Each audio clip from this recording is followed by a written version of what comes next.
que fue el accidente cerebrovascular que tuvo Alejandro Olivera con el comienzo de la Convención Constituyente y que después lamentablemente le terminó costando la vida. Y bueno, ayer volvemos a tomar contacto con el doctor Alejandro Musacchio, neurocirujano, que estuvo en distintas actividades donde se estuvo hablando de la importancia de prestarle atención a posibles síntomas relacionados con el tema del ACV y lo estamos saludando en la mañana de la radio. Doctor, ¿cómo le va? El gusto de saludarte en el comienzo de la mañana.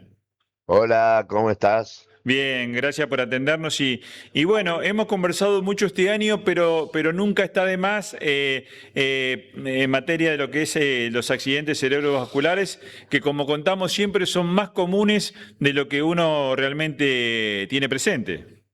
Seguramente la gente piensa que no existen, Ujú. entonces fundamental es concientizar.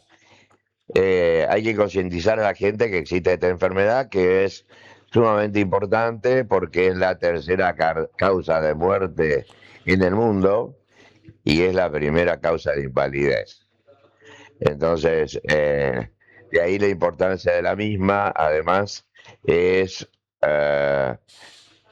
podemos nosotros concientizar y Ujú. prevenir, como es nuestro lema, tratar de que la gente conozca esta patología y después, además, sabemos de que podemos curarla. Claro. Eh, Hay dos tipos de accidentes cerebrovasculares, como siempre explicamos, Ujú. y que es el hemorrágico alrededor del 20%, y lo que le pasó a Alejandra Rivera, que es el isquémico, que es el 80%. En nuestro país se producen alrededor de 180.000 casos por año. Entonces es una enfermedad muy importante. Doctor, Eh, ¿y a qué hay que prestarle atención, digamos, a los antecedentes, a predisposición que quizás una persona pueda tener, porque quizás en la familia hay antecedentes? ¿Dónde hay que poner el foco de atención más allá de los niveles de estrés con los que vivimos en la actualidad? no, totalmente. Yo creo que fundamentalmente nosotros llevamos un bagaje en nuestra herencia. Hay que darle muchísima bolilla. Es Ujú. aproximadamente el 30-40% de nuestras posibilidades de tener un accidente cerebrovascular es la herencia. Y la herencia nos permite controlar eh, cosas, ir al médico, por ejemplo. Vos, tu abuelo, tus abuelos, tus padres o alguien tuvo un problema vascular, ya sea cerebral o cardíaco, es un problema vascular. Entonces uno tiene que concurrir al médico para comenzar a estudiarse y saber si tenés o no vas a tener un problema vascular desde joven. O sea, la gente tiene que entender que ya a los 50 años ya tenés todo instalado.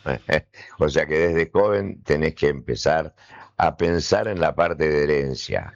Y después, si las tenés, diabetes, hipertensión, obesidad, eh, tener tóxicos, cigarrillos, alcohol, drogas, que ahora están de moda, y además la actividad física y el estrés. El estrés es tremendo, ha crecido muchísimo y es una de las causas que a veces produce cualquier tipo de patología, ¿no? Así que tenemos que tener en cuenta todas esas cosas, ponerlas a cero, saber que existen y que hay que cuidarse Ujú. y concurrir a la consulta médica como corresponde. Doctor, Natalie Bedini, de este lado, ¿cómo le va? Buen día, un ¿Cómo gusto poder estás? saludarlo. Buenos días. Respecto a los síntomas que se presentan ya cuando, bueno, cuando alguien comienza a presentar un cuadro de este tipo, ¿a qué hay que prestarle atención? Porque muchas veces es una enfermedad muy silenciosa también. Que a veces, bueno, depende de qué tipo de ACV sea. El ACV hemorrágico, cuando se produce, provoca un gran dolor de cabeza. Se Ujú. llama cefalea en estallido. Es como si explotara algo dentro de la cabeza de uno. Eh, Siempre la hemorragia es irritante y produce presión dentro del cráneo. ya sea la ruptura de una malformación como es un aneurisma o una malformación arteriovenosa, sean las personas más jóvenes, y la hipertensión arterial que puede romper alguna arteria arteriosclerótica. Eso es el ACV hemorrágico, que es el 20%. El 80% es, como decís vos, es silencioso, porque es el ACV isquémico, es el taponamiento de una arteria y queda sin circulación un territorio que esta arteria irriga. Ese territorio hay que volverlo a la normalidad o a la pseudonormalidad tratándolo, porque vos estás en una reunión, estás en tu casa, te pasa como le pasó a un colega hace muy pocos meses, que se levanta para ir al baño, tipo 5 de la mañana más o menos. Cuando vuelve o quiere volver del baño, estaba con una hemiplegia derecha y aspásico, o sea, no tenía lenguaje. Se tira en la cama y al tirarse en la cama la esposa se despierta. Entonces ahí se da cuenta de que no puede hablar y que no puede moverse. Por suerte lo llevaron urgente y tuvimos la oportunidad de hacerle lo que llamamos una trombectomía, sacarle un trombo de una de las arterias cerebrales. Bueno, eso era se produjo a causa de una arritmia cardíaca. Qué bárbaro. Él tenía. Entonces, bueno, nunca tratamiento, había, pero nunca había tenido tratamiento. Doctor, y la recomendación ante la aparición de estos síntomas, lo más rápido posible ir a la consulta médica. Lo más rápido posible, porque si no, no podemos recuperar nada. Claro, claro. Esa es la historia. Si no, es como yo digo, pienso, y está en todos lados descrito. Nosotros tenemos una barrera que se llama barrera hematoencefálica. La barrera hematoencefálica separa la circulación de las células. Si vos tenés en falta de circulación un territorio del cerebro, esa barrera también está afectada. Si pasa mucho tiempo, la barrera se transforma en nada, no existe más, se desnaturaliza. Entonces vos lo destapás a esa arteria y ya no tenés la barrera que impide que la sangre pase hacia el tejido. Entonces se produce una hemorragia tremenda. Por eso la premura de tratar el problema rápido. Entonces no hay que esperar nada. Ayer hablando así, uno me dijo, se te va a enojar lo de la ambulancia. No, pues yo dije, no hay que esperar la ambulancia, te lo tenés que llevar. Claro, que disponga de una movilidad que no espere la ambulancia, directamente que lo lleve al hospital. Te lo llevas urgente, claro. Aunque sea... Al hombro, sí. Doctor, y respecto de las personas que logran recuperarse de alguno de estos cuadros, ¿hay alguna estadística, algún número de aquellos que pueden volver a sus trabajos y qué deberían hacer quienes pertenecen al entorno de estas personas una vez que se vuelve de un cuadro de este tipo? Mirá, todo depende de lo que logremos recuperar. Habitualmente se recupera... casi el 100% de las cosas. Yo te diría que queda secuelado es muy leve, o si no lo tratás, queda con una secuela que depende del lugar que se tapó. El secuelado es que cambia el sistema familiar. Vos imaginás que dependés de por eso se llama que es la primera causa de invalidez en el mundo. Tenés que depender del inválido, o sea, el inválido lo tenés que llevar a rehabilitación en forma permanente. Se fue del trabajo, se desequilibra el equilibrio familiar. Y bueno, todo depende de lo que tengas que tener. Si no se recupera, tenés que ir a rehabilitación.